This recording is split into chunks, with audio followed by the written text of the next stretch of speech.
TRS result కూడా predict చేశారు. కానీ ఆల్వేస్ ఎగ్జిట్ పోల్స్ ఎందుకు అటు ఇటు ఇంత వాళ్ళేమో తృణమూల్ కాంగ్రెస్ కు 190 వస్తాయని చెప్తారు, ఇంకోళ్ళేమో బీజేపీకి 190 వస్తాయని చెప్తారు. అటు తమిళనాడులో ఒకళ్ళు డిఎంకే కంఫర్టబుల్ అంటారు, ఇంకొకళ్ళేమో విజయ్కి 100 సీట్లు వస్తాయంటారు. పేరున్న సంస్థలే. అది నిజంగానే సర్వేలు చేస్తున్నారా చేయట్లేదా? ఎందుకు ఇటువంటి సిచ్యువేషన్? నేను ఒకటి చెప్పదలుచుకున్నాను మీకు.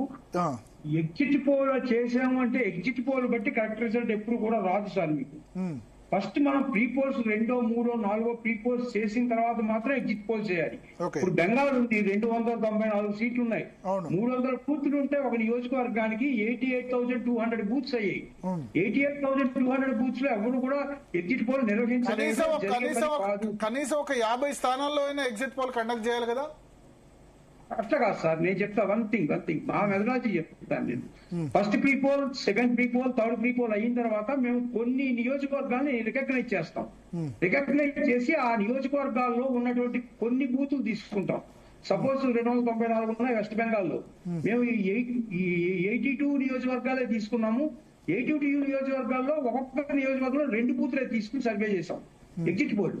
ఎందుకు చేసామంటే అట్లా మనకు దాని డెమోగ్రఫీ బట్టి, అక్కడ ఉన్న ఈ పొలిటికల్ ఈక్వేషన్స్ బట్టి, క్యాస్ట్ క్రీడ్ కమ్యూనిటీ ఈక్వేషన్స్ బట్టి మనం ముందు కొన్ని రికగ్నైజ్ చేయాలి బేసిక్ ఆన్ స్టాటిస్టికల్ మెథడాలజీ. దాన్ని బట్టి మనం అక్కడ కండక్ట్ చేసుకున్న తర్వాత మన రిజల్ట్ ఎంతవరకు కరెక్ట్ గా దానికి కోయిన్సైడ్ అవుతోంది లేదు అది చూసుకొని మార్జిన్ ఆఫ్ ఎర్రర్ 2 to 3% పెట్టుకొని మనం ఎగ్జిట్ పోల్ రిలీజ్ చేస్తాం సార్. అది మా మెథడాలజీ. తర్వాత మా మెథడాలజీలో వచ్చేటప్పటికి మీకు ఎక్కడైనా సరే ఇప్పుడు చాలా మంది ఏం చేస్తున్నారంటే గ్రౌండ్ కి పోకుండా కేవలం SMS calls, voice messages, next online samples, telephonic conversation ఇవి చేస్తున్నారు. మా సంస్థ ద్వారా అయితే మాత్రం అది కరెక్ట్ కాదు సార్. తర్వాత 2, ఇప్పుడు కొన్ని తమిళనాడు చూసినట్టయితే కొన్ని ఛానల్స్ ఉన్నాయి. ఒక ఛానల్ వాడు పెడితే డిఎంకేకి 234 వస్తుంది, ఇంకో ఛానల్ వాడు పెడితే 234 ఏఐడిఎంకే కానీ వస్తుంది, ఇంకో ఛానల్ పెడితే టీవీకే కానీ వస్తుంది. అట్లా కాదు సార్, ఫీల్డ్ కు పోయి డైరెక్ట్ ఫేస్ టు ఫేస్ చేసాం. మనం తీసుకున్న ప్రతి శాంపిల్ కూడా on field face to face different questions ఇస్తాం. కొంతమంది చెప్తారు, కొంతమంది చెప్పని వాళ్ళని వదిలేస్తాము, ఎవరిని రిస్ట్రిక్ట్ చేయం. మనం తీసుకునే శాంపిల్ మన పారామీటర్ సాటిస్ఫై చేస్తుందా లేదా అనేది ఒకటి చూసుకోవాలి. తర్వాత మీరు ఇంతగా మాట్లాడినప్పుడు నెంబర్ ఆఫ్ శాంపిల్స్ అన్నారు. నెంబర్ ఆఫ్ శాంపిల్స్ ఖచ్చితంగా ఎక్కువ ఉండడం మంచిదే, కానీ నెంబర్ ఆఫ్ శాంపిల్స్ కంట మనం తీసుకున్న శాంపిల్ క్వాలిటీ ఎలా ఉంది, వెరైటీ ఎలా ఉంది, మనం తీసుకున్న శాంపిల్ మన పారామీటర్స్ ని సాటిస్ఫై చేస్తుందా లేదా అనే మెథడాలజీ మనం ఆలోచిస్తూ ఇటు ర్యాండమ్ అండ్ సెలెక్టివ్ శాంపిల్స్ ఇట్లా తీసుకున్నట్టయితే మన కరెక్ట్ రిజల్ట్ రావడానికి అవకాశం ఉంటుంది సార్. ఒక డేటా వచ్చిన తర్వాత దాన్ని డేటా అనాలిసిస్ చేయాలి. క్వాలిటేటివ్ అనాలిసిస్ అని ఉంటుంది, క్వాంటిటేటివ్ అనాలిసిస్ ఉంటుంది, సైకోమెట్రిక్ అనాలిసిస్ ఉంటుంది, నార్మలైజేషన్ ఆఫ్ డేటా ఉంటుంది. ఇన్ని రకాల ప్రాసెస్ చేస్తే ఒక 9 స్టెప్స్ దాటితే కానీ ఒక సర్వే బయటికి రాదు ఒక నియోజకవర్గానికి. మరి ఈ రోజుల్లో జరుగుతున్నాయా లేదా అనేది I'm not interested to pass comment on other organisations, but that is the process. Okay. So ఇప్పుడు ఎన్ని శాంపిల్ తీసుకోగలరు ఎగ్జిట్ పోల్స్ రోజు? ఎన్ని అసెంబ్లీలో చేయగలరు? తమిళనాడు 234 ఉంది. కనీసం ఒక 34 అసెంబ్లీల్లో అన్నా 30-40 అసెంబ్లీల్లో అన్నా తమిళనాడులో తీసుకోగలుగుతారా? లేదా ఒక మీరు అనట్లేదు, ఓవరాల్ గా చెప్తారా? ఎగ్జిట్ పోల్ ఇండస్ట్రీ ఓవరాల్ గా చేసే సర్వే సంస్థలు ఓవరాల్ గా తీసుకోబట్టి రిజల్ట్ రాదు కదా సార్. అట్లీస్ట్ ఒక 35-36 బూత్స్ అయినా తీసుకోవాలి 234 కి.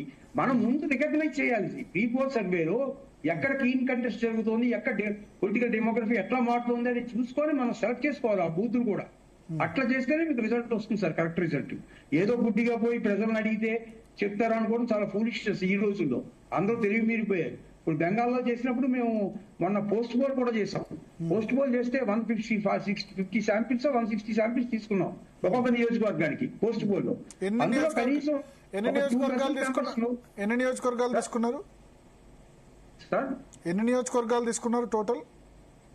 మేము ఫస్ట్ ఫేజ్ అయిపోయిన తర్వాత 53 నియోజకవర్గాల్లో చేసాం సార్. సెకండ్ ప్రీ పోల్ అయిన తర్వాత, సెకండ్ ఫేజ్ అయిన తర్వాత 44 నియోజకవర్గాలు తీసుకున్నాం. ఓకే, ఒక్క నియోజకవర్గంలో మనకి మన దగ్గర పాజిటివ్ డేటా ఉంది కాబట్టి ప్రీ పోల్స్ చేశాం కాబట్టి అట్లా చేయగలిగాం. సో ఎక్కడ తప్పు జరుగుతోంది? తప్పు ఎందుకు వస్తుంది? ఇంత పెద్ద ఎత్తున జరిగినప్పుడు రిజల్ట్ తప్పు ఏ విధంగా వస్తుంది? ఎవరు ఎందుకు ప్రెడిక్ట్ చేయలేకపోతున్నారు? హర్యానా రిజల్ట్ కానీ, మన పార్లమెంట్ ఎలక్షన్ రిజల్ట్ కానీ. ఒకటి సార్, ఒకటి ఓవర్ కాన్ఫిడెన్స్, రెండు గ్రౌండ్ లెవెల్లో ఎన్యూమరేటర్ వర్క్ కరెక్ట్ గా ఉందా లేదా, ఒక తరం మానిటరింగ్, సిస్టమేటిక్ మానిటరింగ్ లేకపోవడం కూడా ఇదొక problem. Statistical background, statistical knowledge కూడా గట్టిగా ఉండాలి. అది లేనప్పుడు మనం పొలిటికల్ అనాలిసిస్ చేసిన పొలిటికల్ నాలెడ్జ్ కూడా ఉండాలి కొంత. కేవలం ఒక ఇంజనీర్, ఒక డాక్టర్, ఒక మ్యాథమెటిషియన్ చేసే పని కాదు ఇది. ఒకటి పొలిటికల్ నాలెడ్జ్ ఉండాలి, సోషియో ఎకనామికల్ బ్యాక్గ్రౌండ్ తెలిసి ఉండాలి, స్టాటిస్టికల్ బ్యాక్గ్రౌండ్ కరెక్ట్ గా ఉన్న వాళ్ళు మాత్రమే సర్వే చేయగలరు. అది కరెక్ట్ రిజల్ట్ మనకు వస్తుంది. కొన్ని చోట్ల కొంతమంది ఫెయిల్ అవుతారు, దానికి తప్పు లేదు. మేము కూడా 2 చోట్ల ఫెయిల్ అయ్యాం, ఉత్తరప్రదేశ్ అండ్ ఉత్తరాఖండ్, మన కరోనా టైంలో. మిగిలిన అన్ని కూడా మేము 42 టైమ్స్ చేసాం ఇప్పటికి. Out of 40 correct. ఓకే, అంటే మన తెలంగాణ అసెంబ్లీ కానీ లేదా ఏపీ అసెంబ్లీలో కరెక్ట్ కాలే కదా, ఆంధ్రప్రదేశ్ అసెంబ్లీ జగన్ వస్తుందని చెప్పారు కదా. అవునండి. ఆంధ్రప్రదేశ్ ఎలక్షన్ ని నేను అఫ్కోర్స్ నేను కామెంట్ పాస్ చేయకూడదు. ఇప్పుడు 92% పోల్ అయినటువంటి బెంగాల్లో కానీ, 86% పోల్ అయినటువంటి తమిళనాడులో కానీ రాత్రి 2 గంటల దాకా పోలింగ్ జరగలేదు ఎక్కడ. 6 గంటలకే బాక్సులు క్లోజ్ చేశారు.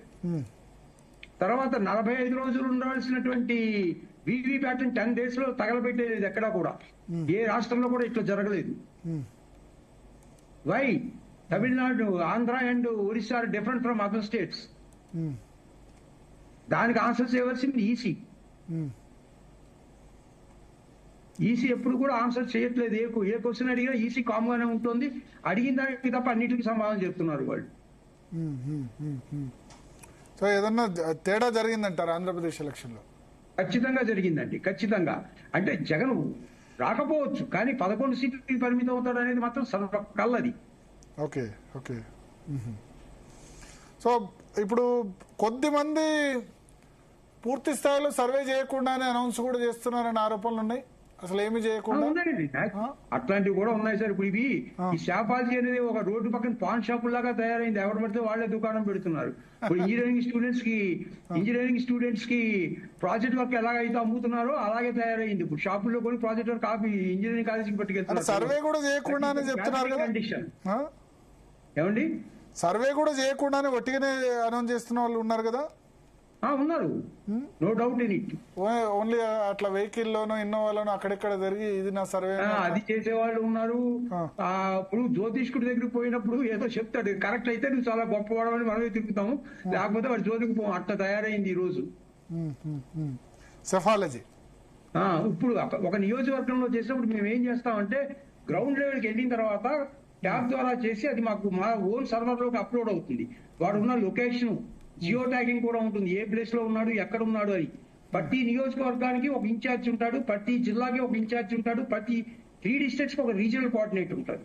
ఓకే, అంటే మీరు ఏదన్నా రాజకీయ పార్టీ కోసం చేస్తున్నప్పుడు ఆ రాజకీయ పార్టీ డెఫినెట్ గా చెక్ చేసుకుంటుంది, వీళ్ళు ఉన్నారా లేదా, వీళ్ళు అది చేశారా అన్నది చేసుకుంటుంది. చేసుకుంటారు, ఖచ్చితంగా చేస్తారు సార్. చేయడం తప్పు లేదు. మనకి పైసలు ఇచ్చి చేసుకున్నప్పుడు వాళ్ళు ఆలోచిస్తారు కదా, వాళ్ళు కూడా ఎవడైనా అంతే కదా, సహజం అది. అవును, అంటే కరెక్ట్ గా చెప్తున్నారా లేదా అని చెప్పి చూస్తారు. మరి ఎట్లా దీనికి నివారణ ఎట్లా? ఎగ్జిట్ పోల్స్ కానీ ప్రీ పోల్స్ కానీ ఎట్లా దానికి నివారణ ఉంది. అందరూ ఇస్తారు, కొంతమంది ఫెయిల్ అవుతారు, కొంతమంది సక్సెస్ అవుతారు, అంతే. ఇంకా దానికి నివారణ అంటూ ఏం లేదు. అయితే దాని క్రెడిబిలిటీ ఏంటి, వాళ్ళ క్వాలిఫికేషన్ ఏంటి, వాళ్ళ నాలెడ్జ్ ఏంటి, వాళ్ళ పొలిటికల్ బ్యాక్గ్రౌండ్ ఎట్లా ఉంది, స్టాటిస్టికల్ బ్యాక్గ్రౌండ్ ఎట్లా ఉంది, వాళ్ళ ఫీల్డ్ లోకి పోయి వాళ్ళు ఏ విధమైన క్వశ్చన్ తీసుకున్నారు, ఎనాలిసిస్ ఎట్లా చేశారు, ఏ మెథడాలజీ వాడారు అనేది తెలిసి ఉండాలి కదా. అది తెలియని వాళ్ళు కూడా ఇస్తున్నారు. అంచేత నా రిక్వెస్ట్ మీకు ఒకటి చెప్తా, ఒక రోజు టీవీలో మీరే చర్చ పెట్టండి. అసలు what is psephology, how to do it అనేది మీరే పెట్టండి చర్చ. అప్పుడు అసలు ఈ ఎగ్జిట్ పోల్స్, ప్రీ పోల్స్ ఇచ్చిన వాళ్ళందరినీ పిలవండి, అప్పుడు తెలుస్తుంది ఎవరు ఏంటి ఏం చేస్తున్నారు అనేది. కానీ వ్యవస్థ అయితే కరెక్ట్ గా లేదు. లేదు, నో డౌట్. ఓకే, ఎట్లా మరి దీన్ని రెక్టిఫై చేయడం ఎట్లా? రెక్టిఫికేషన్ మన చేతుల్లో ఏముంటది సార్. ఇప్పుడు ప్రతి వాళ్ళకి స్వేచ్ఛ ఉంది, ఎవరైనా ఏదైనా చేయొచ్చు, ఏదైనా మాట్లాడొచ్చు. ఓకే, మీ ఉద్దేశం ఏంటి? తమిళనాడు